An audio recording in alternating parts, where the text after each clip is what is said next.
गोली नहीं चलाऊंगा, गोली नहीं चलाऊंगा, गोली नहीं चलाऊंगा, गोली नहीं चलाऊंगा, गोली नहीं चलाऊंगा, गोली नहीं चलाऊंगा।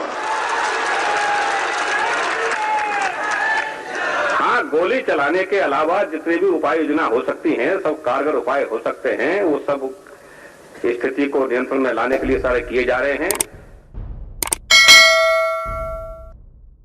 उत्तर प्रदेश की राजनीति में कल्याण सिंह का नाम अमर है।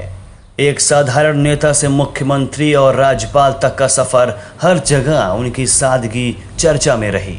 आज भले ही कल्याण सिंह हमारे बीच में ना हो, लेकिन उनसे जुड़े कई किस्से ऐसे हैं जिन्हें सदियों तक याद किया जाएगा। 21 फरवरी 1998 की तारीख भला कौन भूल सकता है। इस दिन यूपी को सिर्फ एक दिन वाला सीएम मिला था और सीएम साहब का नाम था जगदंबिका पाल, जिन्हें रातों रात सीएम बना दिया गया और जिन्हें हटा दिया गया वो थे कल्याण सिंह। ये घटना कल्याण सिंह के राजनीतिक सफर का सबसे नाटकीय किस्सा है। दरअसल 21 फरवरी 1998 की बात है। उस वक्त यूपी के राज्यपाल रोमेश भंडारी हुआ करते थे।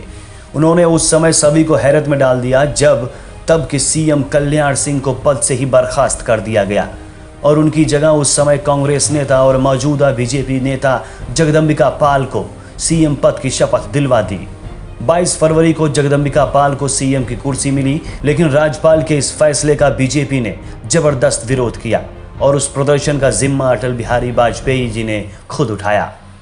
उनके साथ कई दूसरे नेताओं ने धरना प्रदर्शन किया और हाईकोर्ट में भी याचिका दायर कर दी गई। हाईकोर्ट का फैसला भी भाजपा के पक्ष में आया। कोर्ट ने राज्यपाल के विवादित फैसले को ही खारिज कर दिया, जिसके तहत उन्होंने कल्याण सिंह को मुख्यमंत्री की कुर्सी से हटाया था और जोर देकर कहा कि राज्य के सीएम कल्याण सिंह ही रहेंगे। कोर्ट से मिली राहत के बाद कल्याण सिंह तुरंत सचिवालय गए, जहां पर उन्हें सीएम की कुर्सी पर जगदंबिका पाल बैठे दिखे। तब काफी मुश्किल से जगदंबिका पाल को समझाया गया और कल्याण सिंह को उनकी सीएम कुर्सी वापस मिली। वैसे कल्याण सिंह के बारे में यह भी कहा जाता है कि यूपी में कोई भी चुनाव, कोई भी प्रदेश अध्यक्ष बने, लेकिन बिना कल्याण सिंह के आशीर्वाद के कोई नेता सफल नहीं हो पाता था। ऐसा इसलिए क्योंकि माना जाता है कि उत्तर प्रदेश में 3 नेता ऐसे हुए हैं जिन्हें पूरे उत्तर प्रदेश के हर संसदीय सीट के बारे में अच्छी जानकारी थी। पहले काशीराम, दूसरे मुलायम सिंह यादव और तीसरे थे कल्याण सिंह जी। कल्याण सिंह जी पूरे यूपी की जानकारी मानो अपने दिमाग में रिकॉर्ड कर चुके थे, इसलिए बीजेपी का लगभग हर प्रभारी या नेता बिना उनसे मिले मैदान में नहीं उतरता था। कल्याण सिंह जी राम मंदिर आंदोलन के लिए हमेशा याद किए जाएंगे। 3 बार यूपी के मुख्यमंत्री, 1 बार लोकसभा के सांसद और फिर राजस्थान के गवर्नर भी। मुख्यमंत्री के तौर पर यूपी में नकल रोकने के लिए कड़ा कानून भी बनाया। इस वजह से उन्हें नाराजगी भी झेलनी पड़ी। उस वक्त राजनाथ सिंह शिक्षा मंत्री थे।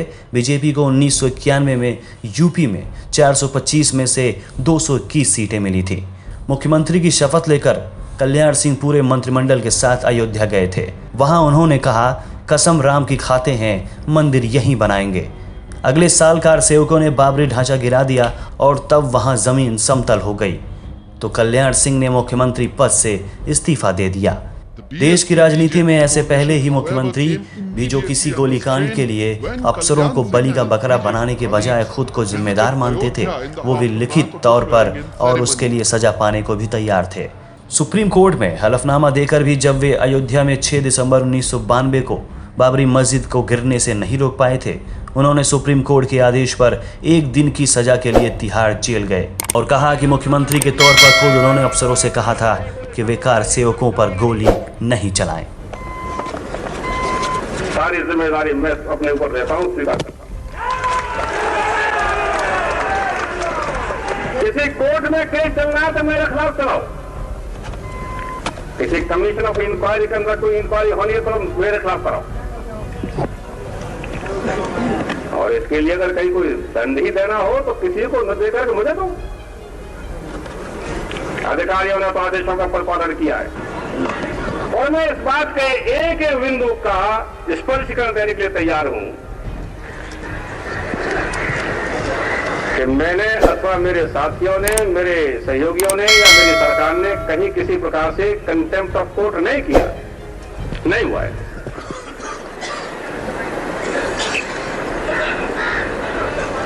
क्या मैं गोली चला देता?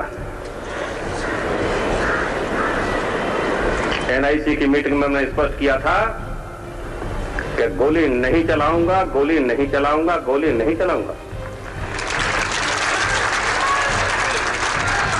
6 दिसंबर को लगभग 1 बजे